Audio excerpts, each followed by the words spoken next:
Hey, my friend, it's Julie Clough here, your life and grief coach. Welcome to the Build a Life After Loss podcast. I'm thrilled to bring you uplifting grief support and hope for rebuilding your life one small step at a time. Let's get started. Hello, my friends. Welcome to episode 134, Living an Inspired Life.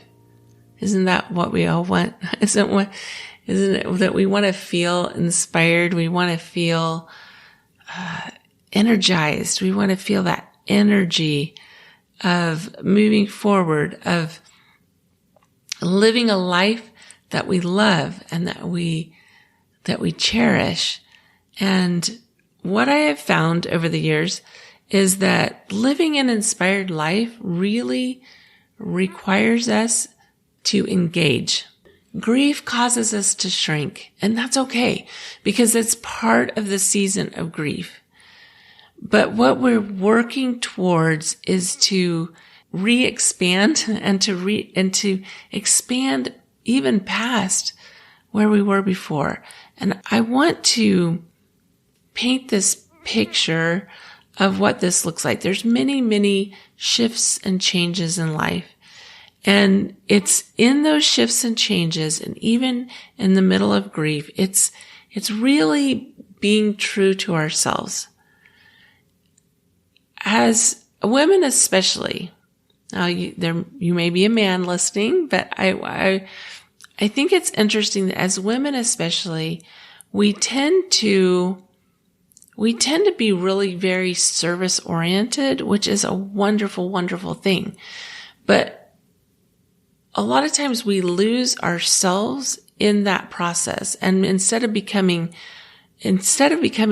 people who are serving, we become people pleasers. It's so easy to do.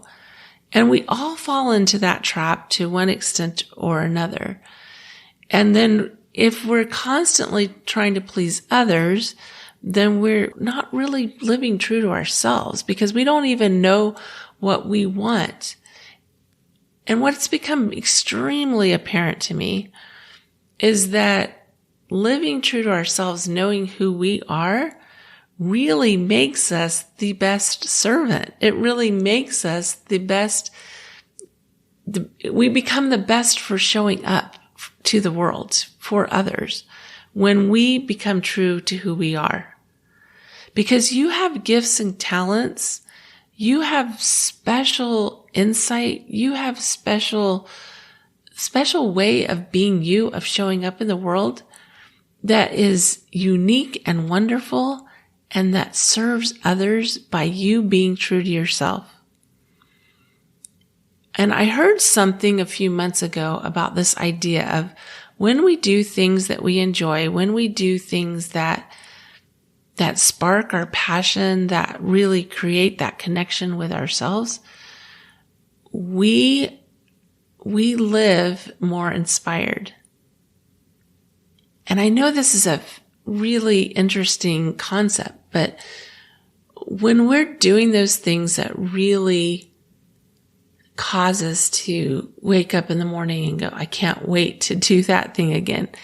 And it doesn't matter what that is. I remember years ago just being super passionate about crafting and art. And I just could not wait to wake up in the morning, and I wanted to stay up late at night doing these things. And it's in my nature to want to share those things that I'm passionate about.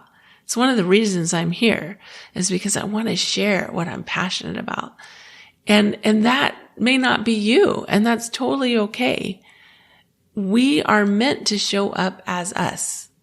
And it's in my nature to want to share the things that I'm passionate about. And it's in my nature to share with you the things that light me up. And like I said, it's the reason that I'm here. It's the reason that I'm here. There's a little book that's called, I think it's called Bread and Honey. I can't remember exactly what the title is, but there's this picture book that I used to read to my kids, and it's about this bear that goes to school, And he's super excited about this picture that he has drawn, painted for his mom. And he can't wait to go home and share this picture with his mom. And it's a picture of her. So it's a picture of a bear. She's the mama bear, and he's drawn a picture of her. And as he travels home, he comes across an elephant. And I'm going to get this story wrong, but this is the gist of the story. He comes across this elephant and he says, what do you think of my painting? He's so excited about it. And the elephant says, I think it's great, but the nose needs to be longer. And so he draws a longer nose on his mom. Then he comes across a giraffe and he says, what do you think of my picture? He's so proud of his picture. And the giraffe says, it's great, except the neck needs to be longer. So he draws a longer neck on his mama bear. And he, as he travels home, he comes across these different animals who have unique perspectives based on who they are. And when he gets home, the picture looks very different than what it looked like when he left school and when he was originally excited about this painting, this drawing that he had drawn for his mom. And the reason that the book was called something along the lines of Bread and Honey was because he had left that morning. His mom was making bread and he was excited to come home for the bread and honey. But his picture turned out different because he was so greatly influenced by others' perspectives that he kind of lost the picture of where he was headed. And his mom, in her loving, beautiful way, accepted him right where he was and was just thrilled with the picture, no matter what it looked like. But what if you could draw your bear? What if you could draw your picture the way that it's supposed to be? The way that you uniquely show up in the world. The beautiful, wonderful you that is all you. That doesn't get so, I'm going to use the word manipulated. I know that's strong, but that doesn't become so manipulated by how everybody else wants you to show up, that you actually get to show up the way you want to show up. I want to share some stories with you that are very personal. And some of these stories you may have read in my book, Miracles in the Darkness. And some of them are new. But, many years ago, I was a single mom. After my divorce, I was a single mom. And I landed this beautiful, wonderful job that ended up being such a tremendous blessing to me. And there weren't, remembering as I share these stories, there were moments along the path where I questioned myself. I doubted what I was doing. I wondered if I was crazy. I still do that today. But I had landed this job and it started out as a data entry job. And it all started because my first husband had a business and I worked in his business and I helped him build this business. But as time went on, unfortunately, he lost that business and I found myself, without a job, and I found myself in a position where things weren't looking good. And I had a friend that reached out and said, hey, look, we're looking for help. We need somebody to help us.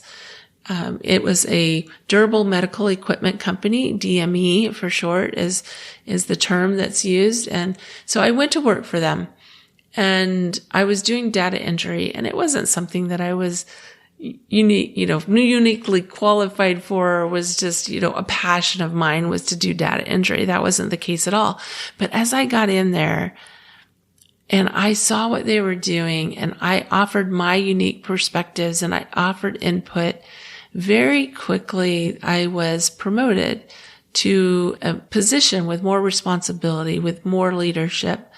And that job ended up turning into a management position that has blessed my life greatly. For many years, the things that I learned there And I think about if I had just rejected that opportunity, if I had just said, I don't know if this is for me. I don't really love sitting behind a computer entering things all day long. But I gave it a chance because it felt inspired. And all along the way, I was inspired in that position. And every day didn't look inspired, but there were moments of inspiration that moved me forward in that position. And after more than 3 years of being in that job, I had remarried. I'd had another baby. A lot happened in those 3 years. I actually divorced during the time that I was there. It's amazing I survived those 3 years. It was really a roller coaster, and I was grateful for a steady job that kept food on my table and helped me to progress in the way that I needed to progress. But after 3.5 years, at that point, my husband, who, Ron, who I love and appreciate, who I am still married to. We had 3 beautiful children. After he married me with 3 children, we created this beautiful family. And after being in that job for a few years, I realized that I was feeling this call to leave my job. I was in this, leaving that job cut our income in half. My husband had just finished his master's degree. He had gotten his first real corporate position, and leaving my job was a huge, huge step. It was a huge step for me to say, look, I'm going to leave this income behind because I feel called to go back home and to spend time with my now 4 children. And my husband was working a swing shift at the time. And so his hours were unique.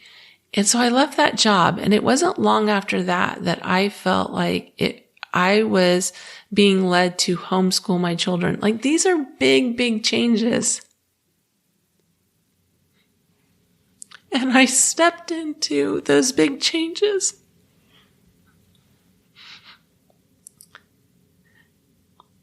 And I made them happen somehow. And I can see, looking back, like, it was hard to see in the moment. It was hard to see. But I can look back and I can see the beauty of those decisions. And I'm grateful for the inspiration to step into these big changes.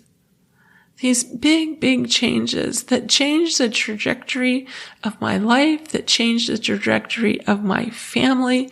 It is hard to communicate to you. It's why I feel so emotional about this. It's hard to communicate to you how grateful I am for these moments of inspiration that I chose into. After many years of homeschooling and many iterations of homeschooling, and after being a leader in that homeschool community, and then experiencing the tragedy of losing our 2 youngest children, Carrie and David,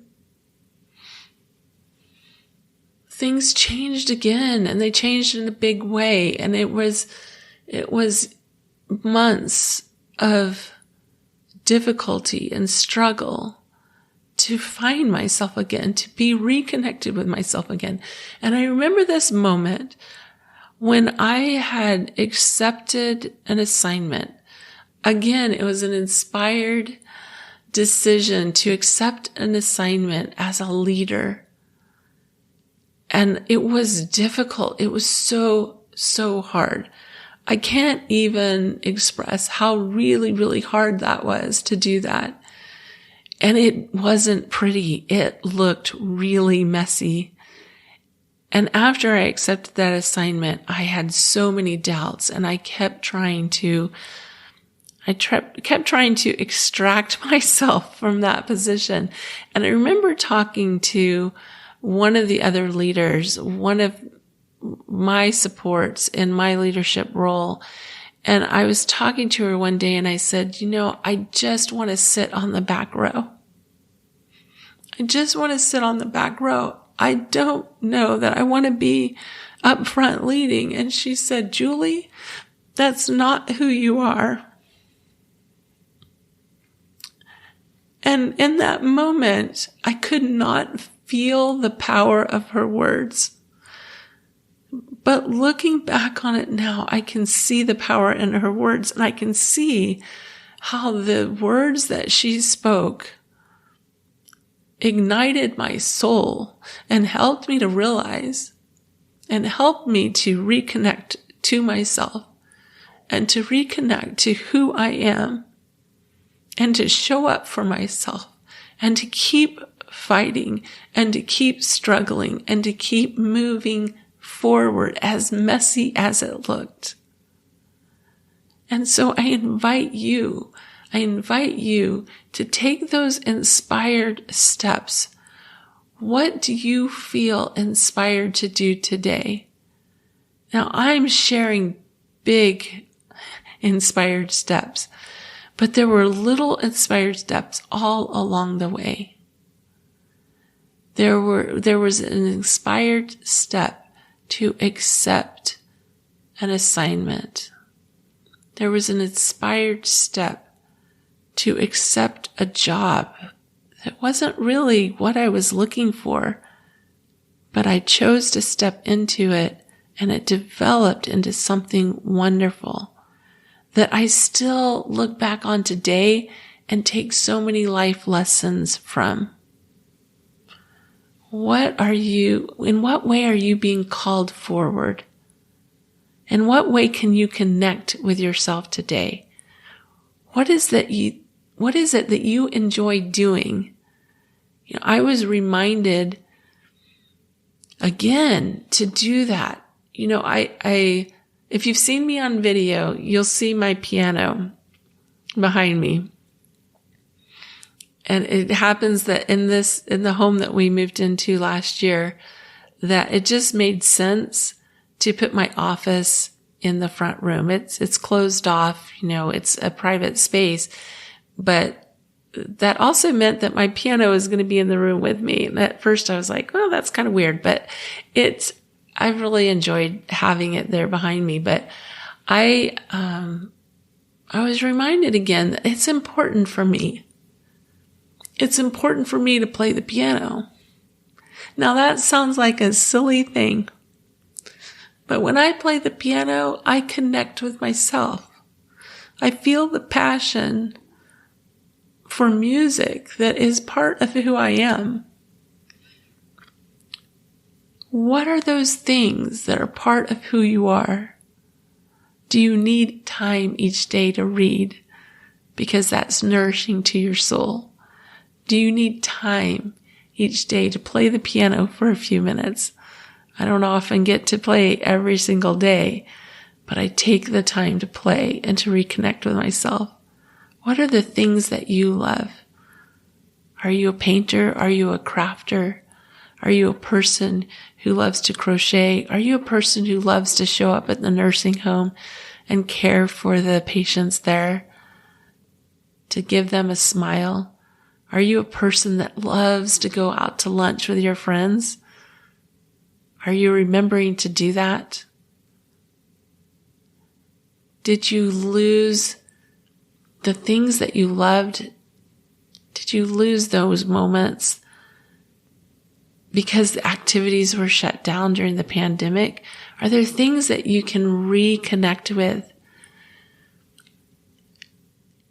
It was just very soon after Carrie and David died that I picked up my crafting again. I think that was pivotal in my own healing journey because I loved to craft. I loved to stamp. I was into rubber stamping and I loved to do that. And I used to be, before the accident, I would have these monthly craft nights at my house, and I just loved putting projects together for my friends, inviting them all over, and we would craft together. And they loved making the cards that were already pre-prepared for them. that was something that I loved to do.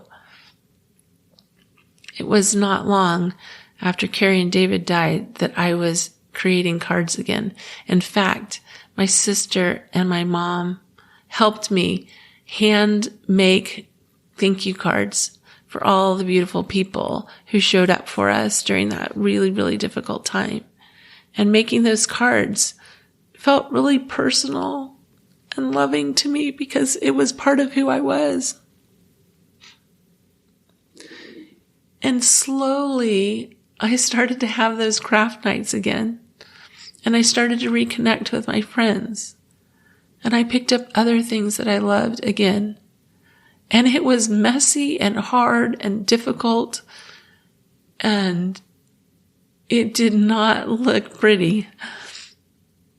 But through those projects, through those things that I had loved, and there were things that I set down and there were things that I picked back up in my grief. But those things helped me stay connected to myself.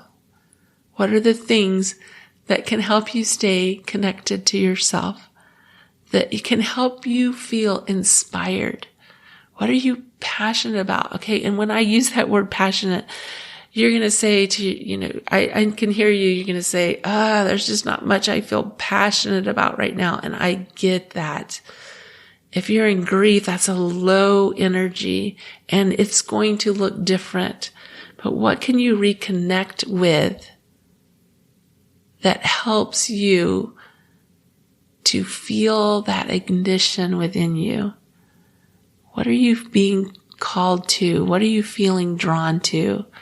I invite you to do something today that you feel drawn to. It can be something super simple. It doesn't have to be big.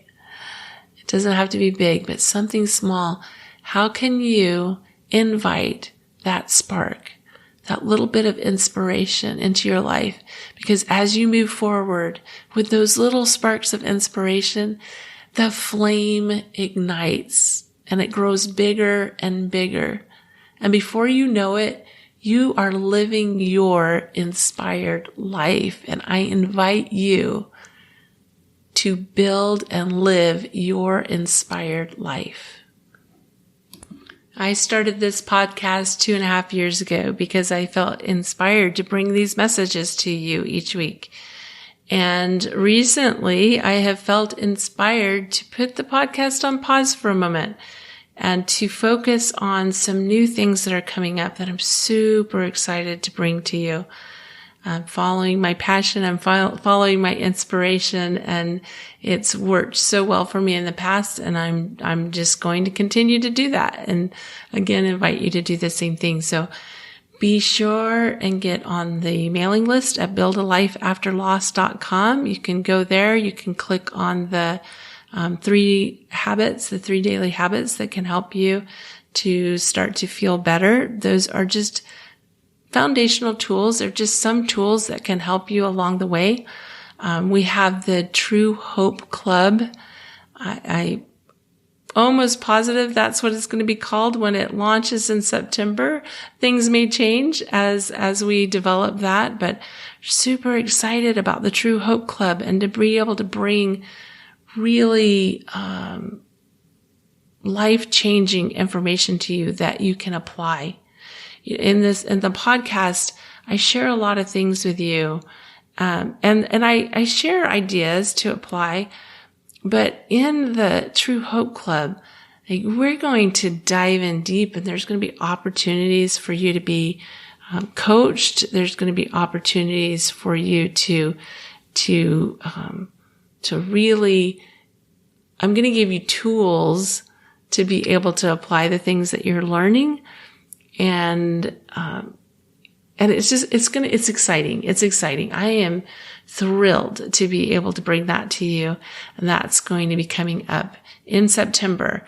And I would appreciate all of your good vibrations and your prayers as we move forward with the True Hope Club And I hope that you will be one of our founding members. I think it's going to be really exciting. And I'm looking forward to being there with you in that space and in that way as we love and support each other.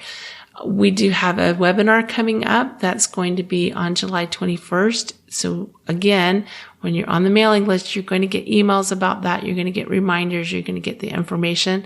You can also join us on Facebook and Instagram. There'll be announcements there as well. And so just stay connected. Let's stay connected and reach out to me, Julie at buildalifeafterloss.com. I would love to hear your feedback of what you would love to see in the True Hope Club that's coming, that's happening soon. And yeah, reach out. Let me know. I appreciate you being here. I appreciate your reviews. I appreciate you subscribing to the podcast and sharing it with your friends. Have a wonderful week. Have a wonderful summer as we take this break, and we've got some wonderful things moving forward. Stay connected. We're here for you. Remember, I believe in you. I believe in you. I have been where you are, and I know how hard it is, and I know the support that you need to move forward to live an inspired life. Love you. Bye.